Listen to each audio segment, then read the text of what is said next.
And let's switch gears to soccer now. U.S. plays tomorrow, taking on Bosnia. They made final preparations today for the knockout match. U.S. players focused, and they're not taking Bosnia lightly.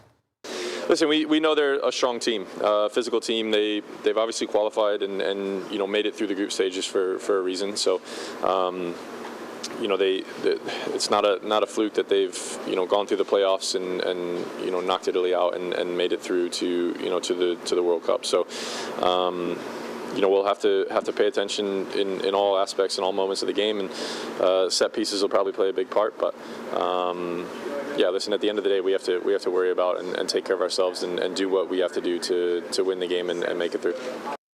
If the U.S. wins, they'll play in the round of 16 right back here at Lumen Field next Monday.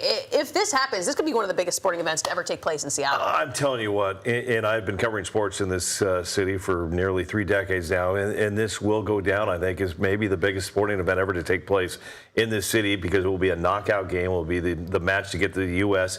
into the quarterfinals, but they got to take care of business first. I mean, we've seen in this World Cup, anybody can beat anybody, especially in the round of 32. But Kate, I do have to ask you, I mean, you're a big fan. You were there during the Mariners playoff run. You see how this town can get, when the Mariners had the 116 wins. We've seen the All-Star game here. Seattle knows how to put on a show. We've seen NFC Championship games. How special has it been, though, the World Cup vibe? It has been. Having all these visitors experience our city, and I'm so proud, too, of how transit-friendly it's been. People are able to just get to the game in all kinds of different ways.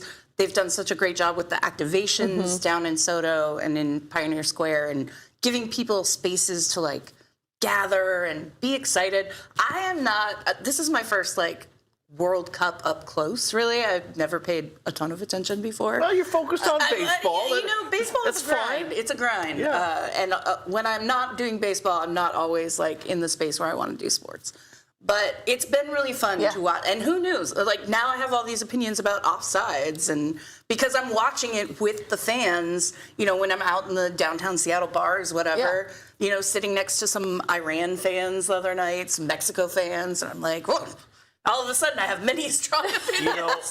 And you and I take our shots at Ariel, but I'm asking Alex, our director, to go back to the first picture, because a couple matches were won on PKs yesterday. And I don't know if you saw this photo. This was at the very beginning of the show, but I just want you to see how competitive Ariel is. I mean, she hits a PK to win it, but watch it right there.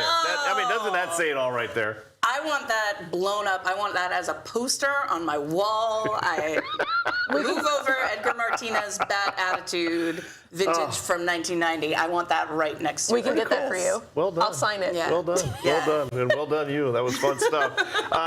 Kate, thank you so much. Lookoutlanding.com for everybody. Yes, Meet at the Mitt is our podcast as well, if you want to listen to me instead of... One more time for everybody. It's called Meet at the Mitt. Meet at the Mitt. Yes. All right, Kate, thanks for joining us.